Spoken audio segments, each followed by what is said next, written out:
अब मैं अपना भाषण शुरू करता हूं।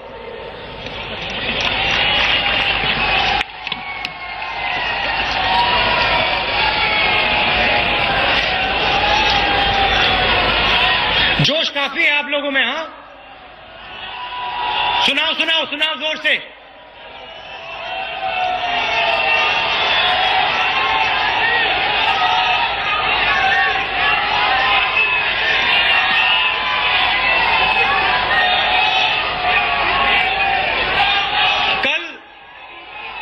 कल 2-3 दिन पहले मैं मध्य प्रदेश गया था और मध्य प्रदेश में जैसे मेरी आदत है मैंने भाषण दे दिया और उसमें शायद आपने टीवी में देखा होगा, रेडियो में सुना होगा, मैंने अपनी मां के बारे में एक कहानी बता दी।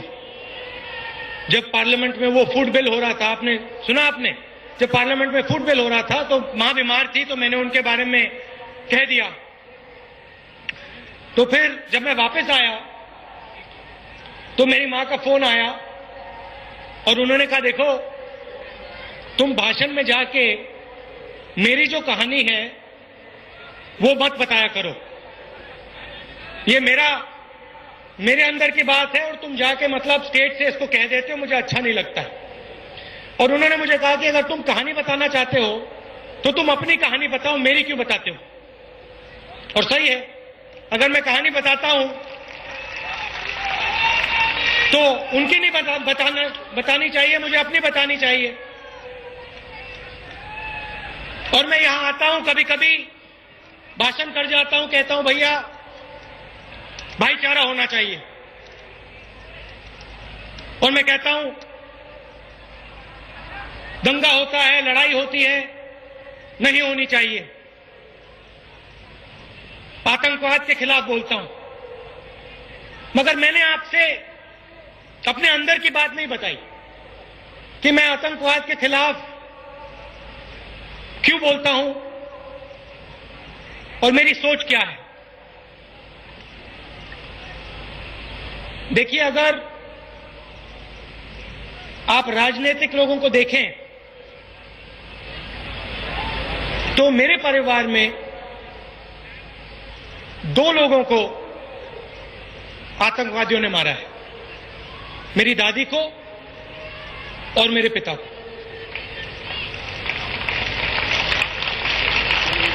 और जब मेरी दादी को मारा था मैं 14 साल का लड़का था, छोटा सा था। और हमारे घर में पापा बहुत डिसिप्लिन रखते थे। अगर कोई बदमाशी होती थी, मैं उल्टा सीधा काम करता था तो डंडा पापा मारते थे और दादी मुझे बचाती थी। चाहे मैं कुछ भी बदमाशी करता था, दादी का छुपा हुआ हाथ मुझे पापा से डांट से बचा देता था। उदाहरण देता हूं, मुझे पालक अच्छी नहीं लगती थी और लंच के समय मेरे पिता मेरे सामने पालक रख देते थे और कहते थे भैया आप इसको खाओ। और जब हम सब बैठे होते थे तो मेरी दादी एक अखबार खोलती थी थाली के ऊपर ऐसे, और उसके पीछे मैं पालक उठा के दादी के प्लेट पे रख देता था और दादी उसको खा लेती थी। और इस प्रकार से मेरी दादी, जैसे बड़ा पेड़ होता है ना, छाया देता है, वैसे मेरी दादी मुझे छाया देती थी।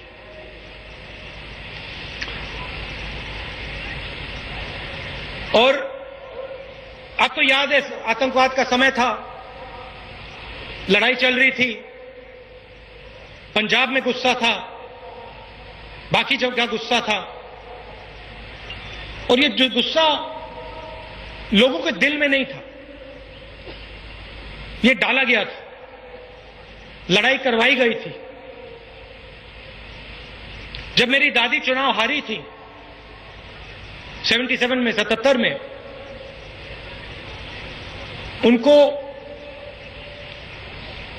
उनको घर से निकाला गया था और हमारे पास घर नहीं था। और एक पारिवारिक दोस्त थे मोहम्मद यूनुस, उन्होंने उनका अपना घर हमें दिया था और हम उस घर में रहते थे। और 77 में जैसे राजनीति में होता है, जब चुनाव हारा जाता है या सत्ता नहीं होती है तो सब दोस्त चले जाते हैं, और हमारा परिवार था, वहां कोई नहीं दिखता था, गेट खाली रहता था। मगर सिख व्यक्ति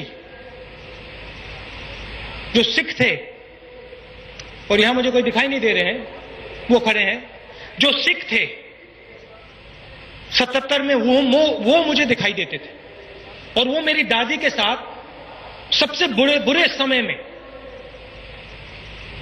दिखे थे मुझे और खड़े थे। अब 5-6 साल में गुस्सा हुआ। मैंने आपको दादी के बारे में बताया, मैं आपको सतवंत सिंह और बेअंत सिंह के बारे में भी बता सकता हूं।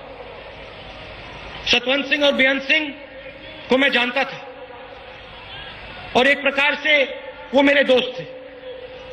जैसे ये हमारे बॉडीगार्ड खड़े हैं वैसे ही वो थे, और उनसे मेरी दोस्ती थी। कोई मुझे बैडमिंटन सिखाता था, कोई मुझे वर्जिश करना सिखाता था। और एक दिन गुस्से के कारण मेरे दोस्तों ने मेरी दादी को मार दी, और मुझे मेरे अंदर, जैसे ये खड़े हैं यहां पे, नाम क्या है आपका, जैसे इनके अंदर गुस्सा था, मेरे अंदर भी गुस्सा था। और मुझे मेरे अंदर, जैसे ये खड़े हैं यहां पे, नाम क्या है आपका, जैसे इनके अंदर गुस्सा था, मेरे अंदर भी गुस्सा था। गुस्सा था कि ये इन दोनों ने क्यों किया, क्रोध था मेरे अंदर, और वो मेरे ऊपर एक बोझ बना था। उस क्रोध ने मुझे दबा कर रखा था। और एक दिन मुझे ये बात समझ में आ गई कि जो वहां हुआ, मैं स्कूल में था, मैं आपको और गहराई नहीं बताता हूं, मैं स्कूल में था, ज्योग्राफी की क्लास चल रही थी, और मैं शीशे के बाहर देख रहा था। वहां पे एक पेट्रोल पंप हुआ करता था, मैं शीशे के बाहर देख रहा था, और एक व्यक्ति आए और उन्होंने कहा कि राहुल गांधी को प्रिंसिपल के ऑफिस में जाना है। मैं बदमाश था, प्रिंसिपल के ऑफिस तो मैं रोज जाता था, तो उठा के मुझे ले गए। जब मैं वहां गया, जो हमारे घर में एक महिला काम करती है, वो फोन पे थी, चिल्ला रही थी, दबा के चिल्ला रही थी। मैंने ऐसी चीख कभी नहीं सुनी थी पहले। और मैंने उनसे पूछा, पापा कैसे हैं, क्योंकि मुझे भी डर था, माहौल ऐसा था। तो मैंने उनसे पूछा पापा कैसे हैं, क्योंकि पापा बंगाल में थे। तो उन्होंने कहा पापा ठीक है। फिर मैंने कहा मामा कैसी, मामा ठीक है। और फिर मुझे थोड़ी घबराहट हुई और मैंने पूछा दादी कैसी, और फिर उसने कहा कि तुम वापस आ जाओ, और फोन रख दिया। और जो मेरा जो दिल था, मैं आपको बताऊं, 2-3 सेकंड के लिए रुक गया अंदर। ऐसे लगा कि मतलब किसी ने मेरे पेट में जोर से घुसा मारा। घर गया, एक तरफ मेरी दादी का खून और दूसरी तरफ जो मुझे बैडमिंटन खिलाते थे, जो मुझे वर्जिश सिखाते थे, उनका खून। अब सवाल उठता है ये क्यों हुआ, और इसका जवाब मैं आपको देना चाहता हूं। जो मैंने आपसे पहले कहा, गुस्सा डाला जाता है, गुस्सा होता नहीं है, गुस्सा डाला जाता है। अब आप देखिए, मुजफ्फरनगर में दंगा हुआ, सुना होगा आपने, सुना? मैं वहां गया, हिंदू से मिला, मुस्लिम से मिला, अलग अलग जात के लोगों से मिला। एक जर्नलिस्ट था, उसको मार दिया, उसके परिवार से मिला। और उसकी जो छोटी सी बच्ची थी, जब वो मुझसे बात कर रही थी और मुझे बता रही थी, मुझे अपनी दादी याद आ रही थी, क्योंकि मैं भी इस आतंकवाद का शिकार हूं। और सिर्फ मैं अकेला नहीं हूं यहां पे, मैं सिर्फ अकेला नहीं हूं। इस देश में लाखों लोगों को इस आतंकवाद का असर पड़ता है। गुस्सा डाला जाता है। मुजफ्फरनगर में दंगा हुआ, नहीं सुनो, मुजफ्फरनगर में दंगा हुआ। कल मेरे कमरे में एक पुलिस वाला आया, बातचीत हो रही थी। मैंने उनसे पूछा, भैया क्या कर रहे हो? इंटेलिजेंस का था वो। मैंने उससे पूछा, भैया आप कर क्या रहे हो आजकल? और वो मुझे कहता है, राहुल जी, मुजफ्फरनगर में जो दंगा हुआ है, जो वहां मारपीट हुई है, वहां जिन लोगों को मारा गया है,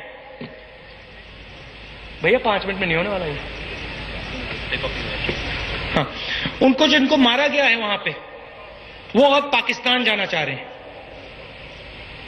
वो पाकिस्तान जाना चाह रहे हैं क्योंकि उनमें गुस्सा है। और मैं उनको ट्रैक कर रहा हूं, मैं उनसे बातचीत करने की कोशिश कर रहा हूं और उनको मैं रोकने की कोशिश कर रहा हूं। अब देखिए, दंगा कर दिया, गुस्सा डाल दिया, और फिर उसके बाद में पूछते हैं, भैया आतंकवाद क्यों हो रहा है?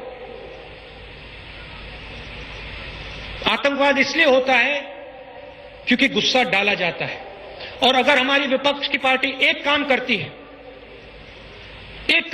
है, तो वो हिंदुस्तान के दिल में गुस्सा डालने की कोशिश करती है, हिंदू को मुसलमान से लड़ाने की कोशिश करती है।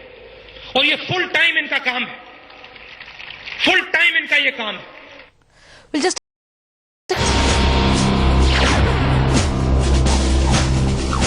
We're taking you straight back to Rahul Gandhi's rally in Rajasthan. अगर जमीन पे मजदूर काम करता है, अगर जमीन पे ठेका है, ठेला है, जूस की दुकान है, अगर उसकी जमीन ली जा रही है तो उसको भी फायदा मिलना चाहिए, और 4 गुना फायदा मिलना चाहिए।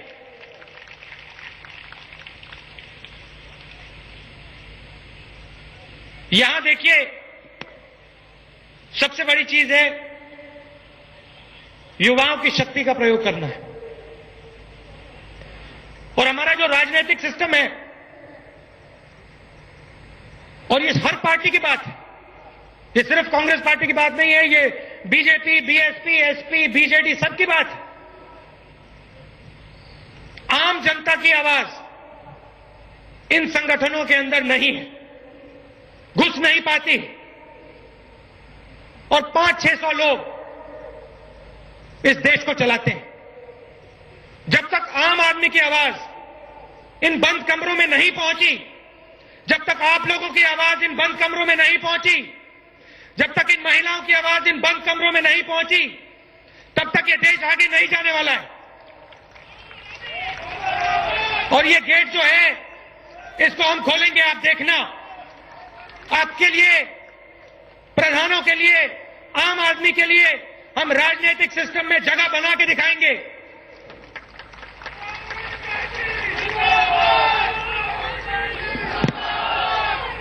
अंत में मैं आपसे एक ही बात कहना चाहता हूं, जो मैंने पहले कही, ये आपको एक दूसरे से लड़ाना चाहते हैं।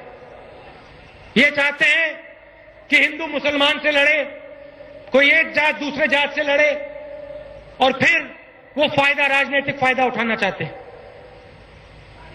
इस राजनीति से लोगों को दर्द होता है, लोग मरते हैं, बच्चों को दुख पहुंचता है, मां को दुख पहुंचता है।